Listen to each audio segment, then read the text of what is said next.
I think I hear the stick now. It's not distracting, but I Yeah. hear it. Know what you're talking about. I think. You get all the neighborhood sounds. You get the birds. You get my dog here on the deck chewing on a stick. You get the kids that just came outside next door. So all the surroundings. This is what it would have been like to listen to Jesus teaching anyway, right? That's what I'm saying. I don't think it's a problem. It's good. It keeps the ambiance. Yeah, I'm actually gonna step into the room, grab my iPad real quick, just so I can keep up. I'll be right back. All right. See you in a second. Hello, everyone. We're live, so you get to watch all the nonsense that goes on when we go live too early when we're not ready. We're kind of out of practice because it's been a couple weeks, but we have missed doing this, and we hope that you're still interested in following along.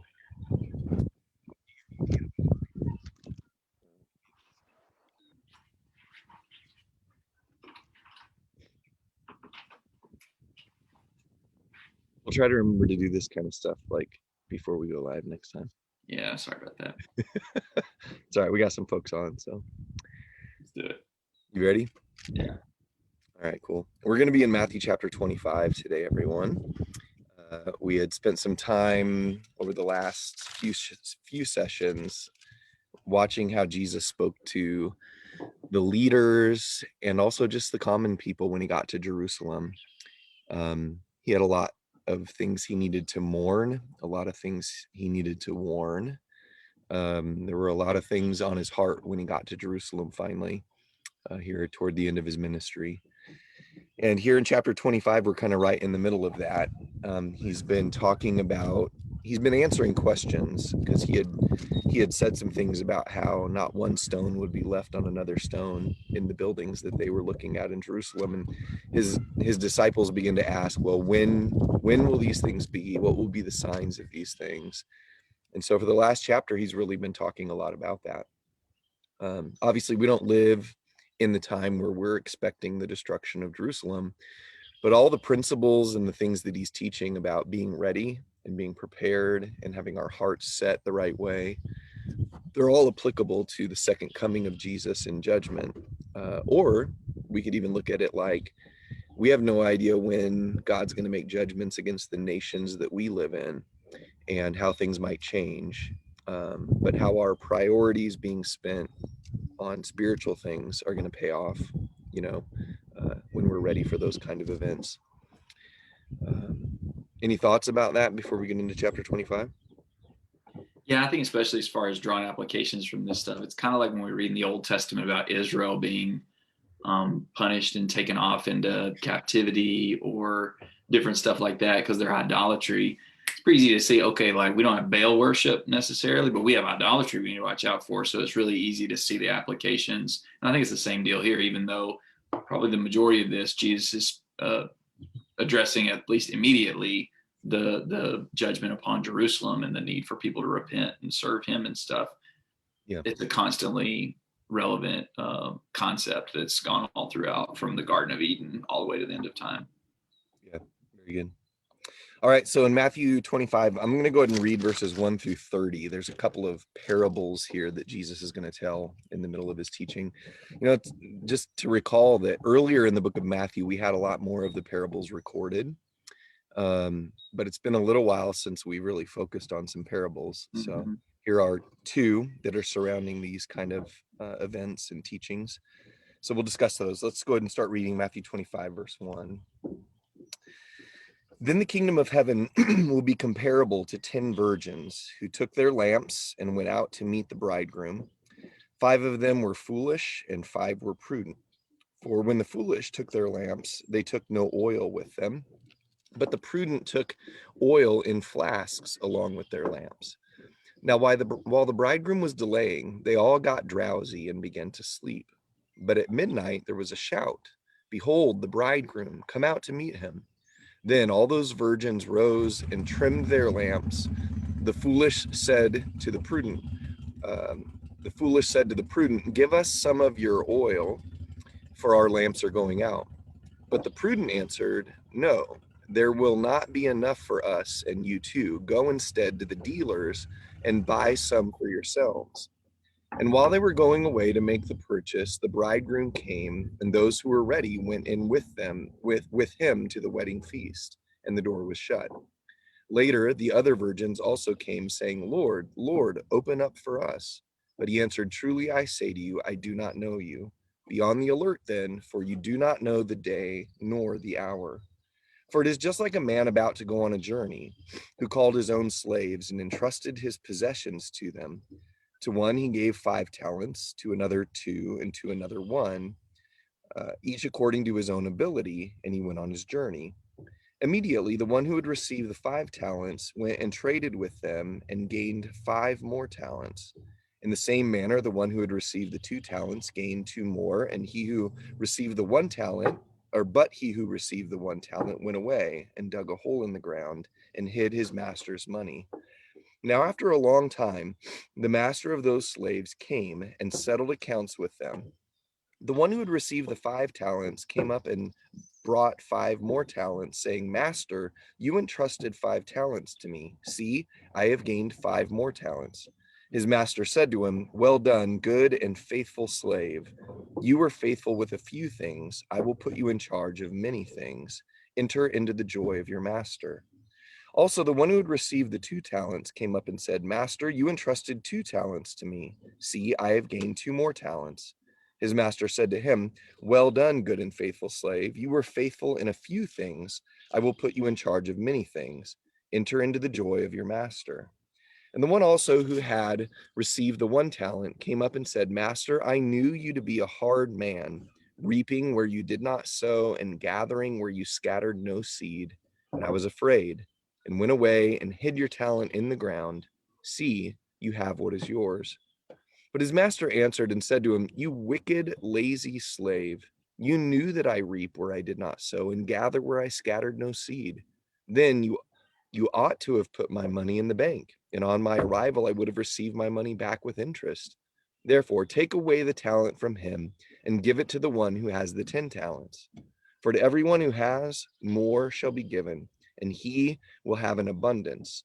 But from the one who does not have, even what he does have shall be taken away. Throw out the worthless slave into the outer darkness. In that place there will be weeping and gnashing of teeth. So to me, these two parables have sort of some there's at least 3 things I was thinking about as we were reading that are sort of common threads between them. There may be some more common threads, but one is there's a master in both of them. I mean, he's a bridegroom in the first one, but they're saying, Lord, Lord, open up to us. It's really great. My son is knocking on the door right now. There's just all kinds of distractions, motorcycles and children, and it's really perfect. I'm actually going to tell him to stop knocking and tell him that he's actually doing a perfect illustration of knock on the door, please. Okay. You can still be, if you're going to be quiet. Anyway, there's the lordship element of somebody who is the boss and controls all this stuff. So that's one deal that I think is a big part of it.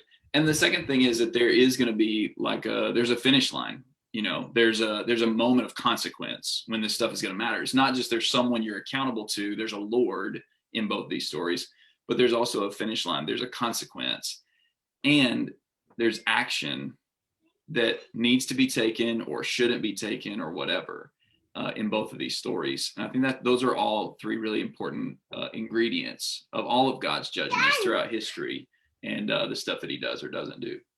Yeah, I think that's great. Great point. You know, we said this before when we talked about the parables of Jesus. I heard a quote one time. I read a quote. I think it was G. Campbell Morgan that said it. The parables of Jesus are miracles of teaching, and the miracles of Jesus are parables of teaching. It's good to see your family. You know, the parables of Jesus really are miracles of teaching. They're timeless. They have all kinds of things going on in them that are applicable. But, you know, they're really designed for us to, like you said, help us see God clearly, and to help us see ourselves clearly. And then in the book of Matthew, the parables are help us to see the kingdom of God, the rule of God clearly. So this first one about the 10 virgins, some of the simple observations for me are you got like half the people going to be prepared and half the people not. And that ratio might actually be a little bit high if you take into account other things Jesus said, that few are those who find it. I think here Jesus is actually being pretty generous that half of the people are going to be ready. Yeah. I don't know that that was an accurate percentage, to be honest, of who'd be ready for the destruction of Jerusalem, who's going to be ready for God at any time to judge, uh, or that 50% of the world's going to be ready for when Jesus returns. I think that's, I don't think his point is for us to think about 50%. His point is to say there are going to be some people ready and there's going to be some people not. Yeah. And it seems to me with the second story with the three guys, the fact that two of them are ready and one of them isn't, even that one shows what's that, like 66% of the people are going to be ready. I don't think that's it. I think it's supposed to Okay. show just it focuses our attention even more on the people who aren't ready, which is the whole point of this. Jesus isn't saying this like he's excited about punishing people. Yeah. He's telling us these stories to warn us, to exhort us to take the kingdom of heaven more seriously and the consequences of it more seriously, whether or not we submit to the king or not, whether or not we're prepared for whenever the judgment comes, whatever that judgment may be. He wants us to wake up, to not be drowsy and sleep through, to not be unprepared. He wants us to be ready so that we'll be able to enter into the joys of the master rather than suffering the consequences of not being ready. Yeah. Very good.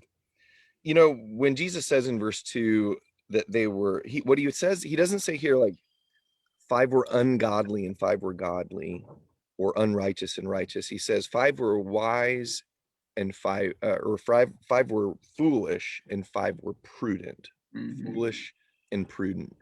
What I kind of see here is he's not describing, half of the people who are just not even thinking about it in any way.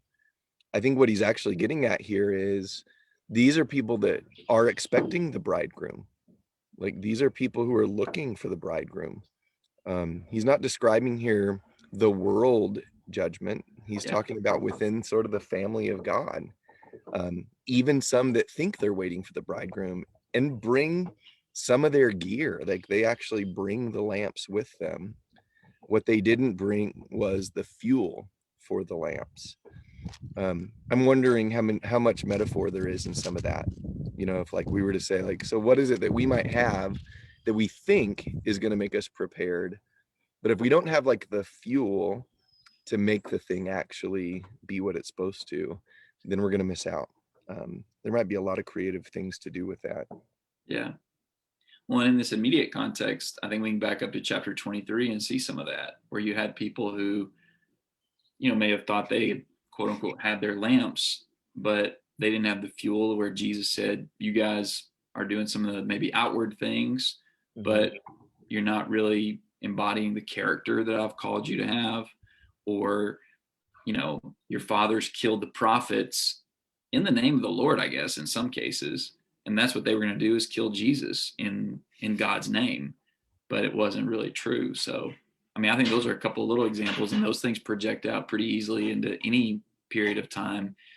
People that are pretty religious, James talked about this in James chapter 1. You can say you're religious, but if you don't bridle your tongue, if you don't keep yourself unstained from the world, if you don't care for those who need it the most, it's pretty hollow. There's no fuel in that lamp. There's no light that's going to be shining out of that. Yeah. One of the things we learn in this first parable too is that there really isn't going to be any sharing here when it comes to this. As much as we might want to be able to help somebody else, the time is going to come where we don't get to borrow from each other. Right. The works that we've done, or the good, the discipline or the diligence we've shown. Maybe you could look into this and say, well, the 5 who weren't willing to share were just being selfish. I don't think that's the idea. There wasn't anything they could do. There simply wasn't enough of that to go around. This reminds me of places like Galatians 6, where we are told to bear one another's burdens. But there's a sense in which even in Galatians 6, the idea is we're all going to bear our own burden. Yeah. We can maybe help each other along, but the work that these virgins maybe should have done would have been at the front end of the thing and say, hey, don't forget to bring your oil. Don't forget, to be ready for this. We're ready. Are you ready? That's how we help each other here. It isn't at the last moment we're going to be able to advocate for one another. We don't have the ability to do that. And I think this parable also shows that piece of it in particular shows they were there for the bridegroom. So they knew we're going in for him and to honor him and to celebrate his marriage and all that. If we give you guys our oil, we can't fulfill our duties to him. And that, I mean, like you said, it wasn't some selfish or petty thing they're doing, not being willing to share. And that goes back to Galatians 6 or even 2 Corinthians chapter 5. Each one of us will stand before the judgment seat of Christ, which is actually a passage about caring about other people. But the point is, once we get there, everyone's going to stand there on their own for Christ, whether or not each one of us served him the way we ought to have served him and done what was right in his sight. So yeah, I think that's right. It's a really, really sad picture though. I mean, these ladies that weren't ready, Yeah. how they're there at the door, beating on the door, begging, Lord, Lord, which is pretty reminiscent. You kind of alluded to this earlier, but in Matthew 7, Jesus said that many will say to me on that day, Lord, Lord, did we not? And then they're going to mention a bunch of things. And he's to say, yeah, but I never knew you. Depart from me, you workers of lawlessness. This just seems like such a parallel to me. It's the same opening line in verse 11, Lord, Lord, open for us. And that's going to be the appeal for a lot of people on the judgment day is, Lord, Lord, did we open for us? Did we not fill in the blank with all this stuff? And he answered, truly, I say to you, I do not know you. It's the exact same thing Jesus said he will say on the final judgment day. It's just really a pretty sobering, convicting picture, and especially brings to light the main deal that we need to be working toward in our lives. It's like Paul said in Galatians 4, now that you know God, actually not even knowing God, but you are known by God. That's what it's about, is this knowing relationship, or else we're going to be empty and outside. Yeah, that's a great point. It's interesting to me in verse 5 of the text, it says that they all got drowsy and began to sleep. All of them, not just the ones who were prepared or unprepared, all of them fell asleep. And I don't know if the idea here is, the truth of the matter is, like Jesus says in verse 13, none of us know the day or the hour. None of us know. Like, things will happen, and I don't care how alert you are, you may not know when it's going to happen. Yeah. So the key to this parable is not that these people were constantly alert all the time, but they were ready. Even though they all were asleep, there were people that were ready because of what they had thought to do before. I think it's Ed has made a couple comments here pointing us to, if you look at the next parable in this, maybe there's a hint here that the oil Jesus is talking about would be how we're using the gifts that God's given us. Yeah. How are we trying to promote the kingdom and bring fruit to the master, like the parable of the vineyard that we looked at previous. Maybe that's the idea of the oil, is we've been about doing our works. That doesn't guarantee that we're going to know the moment it's all going to end, but we'll be ready when we do wake up and see that happening. Yeah, absolutely. Yeah, I like that second parable too, because the first one is just sort of like, hey, you need to come and kind of have yourself ready, which is true. But the second parable expands that to really point out, hey, honestly, the master is giving you all that you need to get ready. It's not like some deal where he's going to show up and be like, I couldn't figure it out.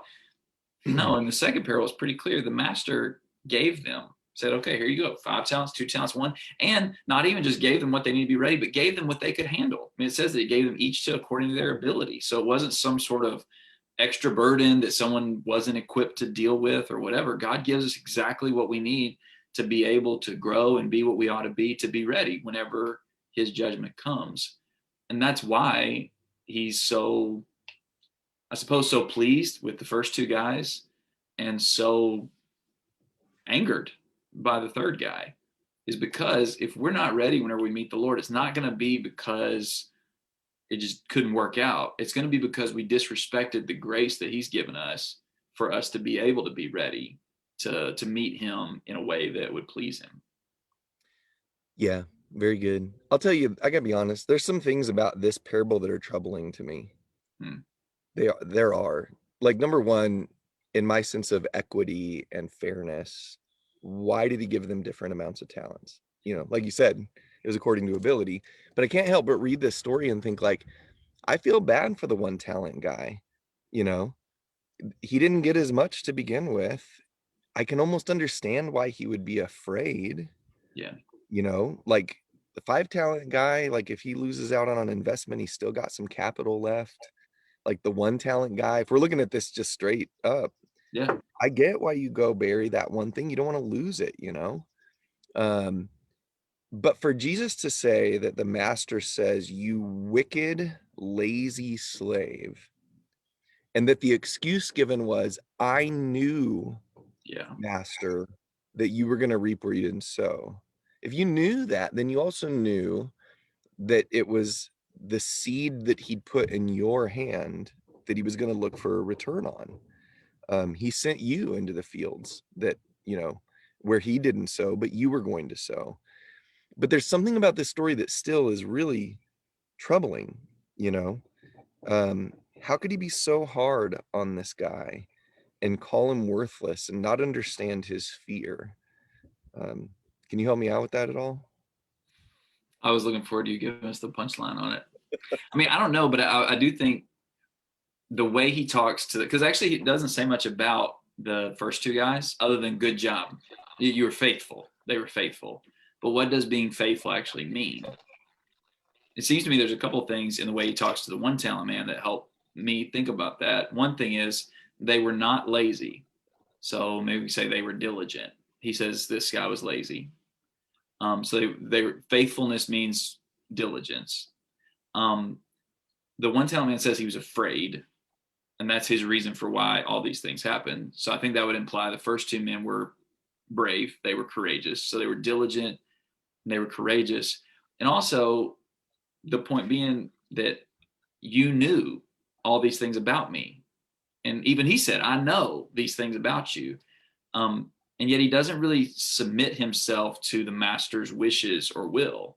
He lets his fear, or he lets whatever inside of him that made him lazy. Maybe it was his fear. Maybe it was, I don't know what it was. Maybe the laziness is a separate deal, but it held him back from submitting to what he did know about the master and what the master wanted out of him. So I guess for me, those three attributes are things to pursue: courage, diligence, and submission to the master. And if I would pursue those qualities, then hopefully well, not hopefully, I think this passage shows I can overcome the failures that are talked about here with the 1 talent man. That still doesn't really explain kind of what you're really asking though, about what does that say about the master, because this is kind of harsh. This is kind of a hard thing to read, especially when you juxtapose this against other passages like, I don't know, Luke 15, the prodigal son and the father returning and all that kind of stuff. um, it's kind of a hard one to understand or to totally get what's going on. So it looks like Andy's deal just died out on us. So I'm not sure if he's going to get to come back in. But I did want to read a couple of the comments that I thought,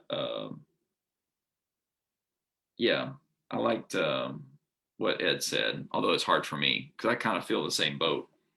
I feel like Andy really abandoned us with, I know Andy had something good that he was going to say as far as how he copes with the question that he posed that we all deal with. But let me read what Ed said in case he might have missed it. I need Jesus' hard talk. I'm wicked when I do not use my gifts to serve.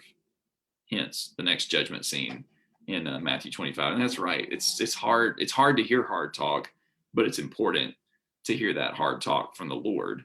So these parables definitely bring that out to us in a big way. Oh snap! He's back. Yes. Hey, did it? Am I You back? can tell that we haven't done this for 2 weeks I because know, dude. I What am I? got I got this going on over here. I forgot my iPad in the first place. Then I got the door going on over here, and your computer's getting cooked and whatever. All right, so I just stalled, and basically I was just saying, like, what's your answer for how to deal? I mean, like, I was just kind of saying, I don't know if you heard it, but just I think it is hard to read the master. It's easy to say, oh, okay, this is how we should or shouldn't be, but it's still pretty tough to read the master say it. But I was reading uh, Ed's comment Okay. about that the tough talk of the master is beneficial for us, or the tough talk that Jesus gives is kind of a wake up call and beneficial. But it's still tough, and especially to put this with other passages like Luke 15, the father of the prodigal son. That kind of feels really different than this right here. So I don't know. How do you kind of cope with that though?